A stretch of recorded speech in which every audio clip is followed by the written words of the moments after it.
that boy. There we go. Up on deck is Marvin.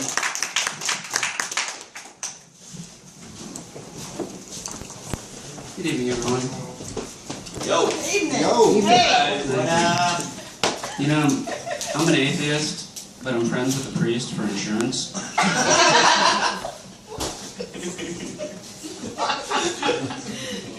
Jesus. One of the things I've noticed in our society is that it's perfectly acceptable to call a gay man a queen or refer to a group of gay men as queens, but nobody really seems to be calling lesbians kings. I mean, I'm really kind of bothered by this. It seems to me just like a form of sexism. I guess a form of sexism in nicknames. Sin, if you like it. I mean, I think we should form a group to stop this. Stop sin in America. Although, I think if you went around with posters saying, "Stop sin in America," you'd attract the exact type of people who support sexism in nicknames. Well, good to see everybody's laughing, everybody's in a good mood. A lot of people have different ways to relax. One of the ways I like to relax, I like to go to the movies. I don't know if any of you have seen it. There's a big movie coming out next week. They're all really excited for 50 Shades of Grey. It's going to be a erotic thriller, kind of tying in, you know, it's all sort of like kinkiness in our society. And, you know, I'm a little curious to see this movie because I can actually relate to it a little bit. I don't have a lot of experience in the whole BDSM kinky scene, but I do have a little bit. There was a couple years ago, I dated this girl, and she was a really nice girl. She was a science major. She was getting her PhD in physics, but she was also really into kinky sex. And folks, I still really miss my little physicist.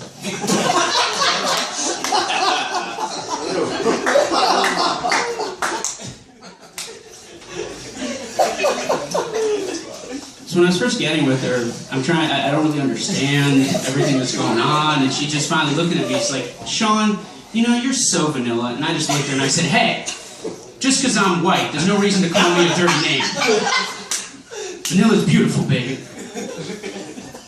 But a lot of these experiences, though, you know, since some people have turned them into novels, I wanted to turn my own experience into a novel, my experience with the BDSM world and kinky sex. But I didn't want to make it exactly my life, so I had to change it a little bit. Instead, what I wrote is a story about a young man who falls in love with and has a very torrid, very kinky love affair with a female accountant. I've entitled it, "She Had the Tightest Budget in Town."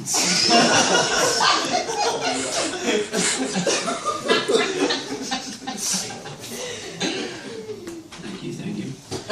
So I got a question for you folks. Any of you guys, this is a question, any of you know what a communist gets after giving birth? Stretch marks.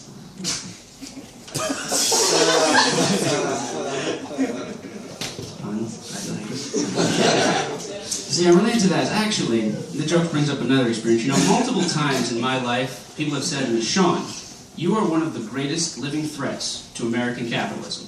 Not for political reasons. I've just really sucked at pretty much every job I've ever had.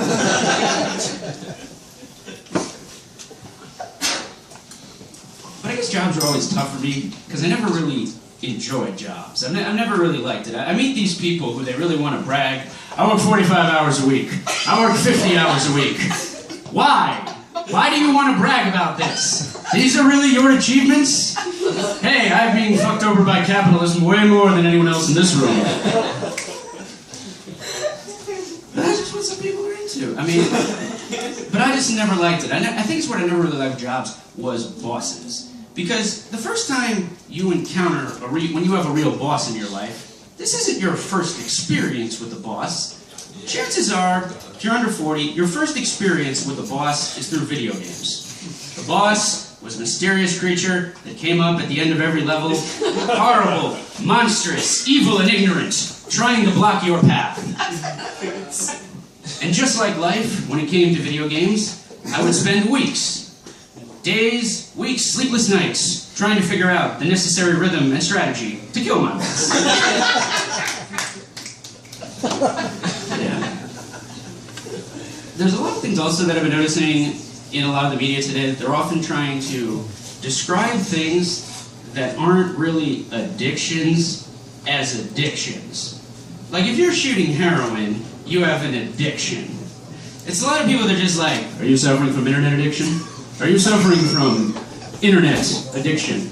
Just like, no one is suffering from internet addiction. When you've blown someone to get more likes on your Twitter response, then you have internet addiction.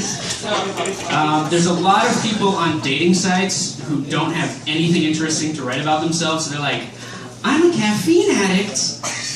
Okay, let me explain something to you. If you've sat in the passenger seat of your friend's car in a shady neighborhood that you've never been to before for over 30 minutes while your friend went into the house of Phil, who doesn't like strangers, to get the really good hydroponic beans, then you're a coffee addict. But I digress.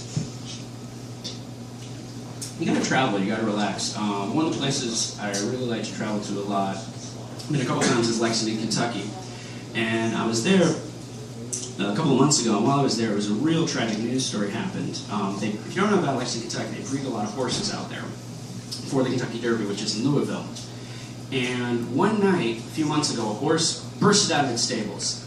It attacked the breeder, beating him savagely, blood everywhere. The guy ended up in the hospital, and I don't know about you folks, but I just hate whenever I have to hear about a case of domesticated violence.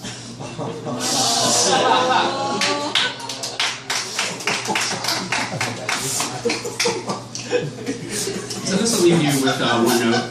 So I had a friend who was really suffering from depression, and he just didn't know what to do. So he comes up to me and he's like, Shawn, you're a comedian. I'm suffering from depression. My life isn't very fulfilling. My job isn't very fulfilling. I'm really wondering what my purpose is in life. And you know what I told him? It doesn't matter. He still killed himself. Well, thank you, folks.